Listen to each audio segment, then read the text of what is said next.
Hello everybody, எல்லோரும் எப்படி இருக்கீங்க? இன்றைக்கி டே எப்படி போச்சு?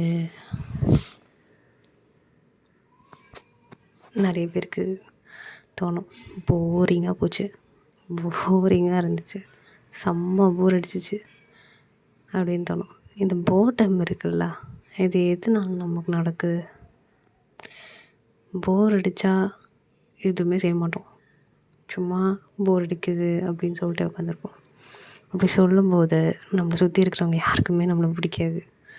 என்ன எப்போ பார்த்தாலும் போர் அடிக்குதுன்னு சொல்லிட்டு சும்மாவே உட்காந்துருக்கா, எதுவுமே செய்ய மாட்டேங்கிறா அப்படின்னு வந்து நம்மளை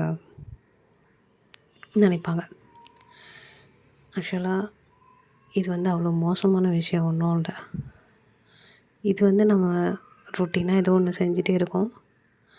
அன்ஃபார்ச்சுனேட்லி அது நமக்கு பிடிக்காம போயிடுச்சு, இல்லைன்னா அது எப்படி செய்யணும்னு நமக்கு தெரியல. இது ரெண்டுத்தில் ஏதாவது ஒன்றா தான் இருக்கணும்.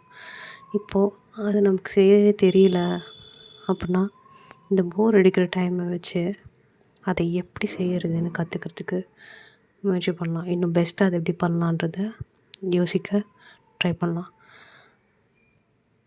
இது வந்து நமக்கு பிடிக்கல இருந்தாலும் அது வந்து நல்ல ஒரு விஷயந்தான்.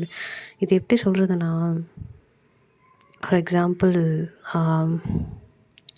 எனக்கு வந்து எனக்கு 11th 12th வந்து ஃபிசிக்ஸ் ஒருத்தர் எடுத்தார். அந்த சார் வந்து ஃபிசிக்ஸ் வந்து அவ்வளோ ஒரு இன்ட்ரெஸ்டிங்கான சப்ஜெக்டாக எனக்கு அவர் டீச் பண்ணும்போது தான் இருந்துச்சு. அதுக்கு முன்னாடியும் இருந்துச்சு, ஆனால் அவர் டீச் பண்ணும்போது தான் ஓகே, செம்ம இன்ட்ரெஸ்டிங்கான சப்ஜெக்ட் இது அப்படின்ற ஒரு ஃபீல் எனக்கு கிடச்சி. இப்போது நம்ம வந்து அந்த விஷயம் எவ்வளோ இன்ட்ரெஸ்டிங்கானதுன்னு ஒரு எக்ஸ்போஷர் நமக்கு கிடச்சிருக்காது. ஆக்சுவலாக அது வந்து ரொம்ப ரொம்ப ரொம்ப இன்ட்ரெஸ்டிங்கான ஒரு விஷயமா இருக்கும், ரொம்ப வேல்யூபிளான ஒரு விஷயமா இருக்கும். ஆனால் நமக்கு அது என்னென்னு தெரியாதனால நம்ம என்ன சொல்லிடுவோம், ஃபெடப் ஆயிரும், போர் அடிக்குது அப்படின்ட்டு. நமக்கு அதுக்கான கரெக்டான சோர்ஸ் மெட்டீரியல்ஸ் வந்து நமக்கு கிடைக்க மாட்டேங்குது. அந்த மாதிரி டைமில் நம்ம என்ன ஆயிடுவோம்னா, போர் அடிச்சிச்சுன்னு சொல்லிட்டு ஸ்டக் ஆகிட்டு அதை குவிட் பண்ணுற அளவுக்கும் நம்ம போயிடுவோம்.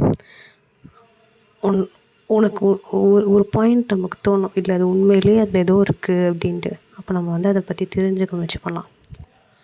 இல்லை அது வந்து நமக்கு அது எவ்வளோ சூப்பரான விஷயமா இருந்தாலுமே நம்ம வந்து நினைக்கிற விஷயமும் நம்ம பண்ணணும்னு நினைக்கிற விஷயமும் இதுவும் வந்து பெருசாக மேட்ச் ஆகலை அப்படின்னா வேறு என்ன பண்ணலாம், அடுத்து நம்ம வேறு என்ன பண்ணலாம் அப்படின்னு யோசிக்கிறதுக்கான ஒரு ஸ்பேஸாவது இருக்கும். ஸோ போர் அடித்தா ஒரு பாஸ் எடுத்து அடுத்து நம்ம என்ன பண்ணலாம், இப்போ பண்ணிகிட்ருக்கிறத எப்படி மாஸ்டர் பண்ணலாம், அதை பற்றி நம்ம திங்க் பண்ணலாம். எனக்கு ஜாகிரஃபிலாம் வந்து ஒரு பெரிய இன்ட்ரெஸ்டிங்கான சப்ஜெக்டாகவே தோணுனதில்லை. ஆனால் என் ஃப்ரெண்டு ஒருத்தி ஜாகிரஃபியை பற்றி பயங்கரமாக பேசுவாள். ஜாகிரஃபியெல்லாம் நான் கிளாஸில் தூங்கிட்டு தானே இருந்தேன், இவ்வளோ இன்ட்ரெஸ்டிங்கான சப்ஜெக்டாக இருக்கும்னு எனக்கு தெரியவே இல்லையே அப்படின்னு நான் பேசும்போது எனக்கு அந்த சப்ஜெக்ட் இன்ட்ரெஸ்டிங்காக தான் இருந்துச்சு. ஸோ நமக்கு வந்து அதுக்கான கரெக்டான எக்ஸ்போஷர் கிடைக்கல, அதனால் நம்ம என்ன பண்ணிடுவோம், அது போரிங் அப்படின்னு சொல்லிட்டு அதுலேருந்து வெளில வந்துடுவோம். அது ஒரு வெளியில் வந்துடுறதுக்கான ஒரு அது என்ன சொல்கிறது, சாக்கு சொல்கிறது மாதிரி. ஸோ நம்ம அப்படி எதையுமே குவிட் பண்ணாமல் ஒன்றுத்தையும் வந்து இருந்து அது எதுக்கு நடக்குதுன்னு அப்சர்வ் பண்ணி அதுலேருந்து கற்றுக்கிட்டு நம்ம அப்படியே வெளியே வரோம். அதில் தான் வந்து நம்மளோட ஸ்மார்ட்னஸ் இருக்குது, நம்மளோட எஃபிஷியன்சி இருக்குது. ஸோ இப்போ இனிமேல் போர் அடிச்சிச்சு அப்படின்னா கொஞ்சம் அது என்ன போர் அடிக்குதுன்னு சொல்லிட்டு கொஞ்சம் ஃப்ராடு பண்ணி ரெஸ்ட் எடுக்கவும் செஞ்சுக்கலாம். அட் த சேம் டைம் இந்த ரெஸ்டிங் டைமை கொஞ்சம் குறைச்சிட்டு அடுத்து என்ன பண்ணலாம், ப்ரொடக்டிவாக நம்ம என்ன பண்ணலாம், இல்லை இந்த விஷயத்தை எப்படி கற்றுக்கிட்டு இன்னும் சூப்பராக பண்ணலாம், இல்லை இதை விட்டுட்டு அடுத்தது என்ன பண்ணலாம், அதை பற்றி நம்ம பிளான் பண்ணுவோம். So all the best. இன்றைக்கி டே நல்லா போகிறதுக்கு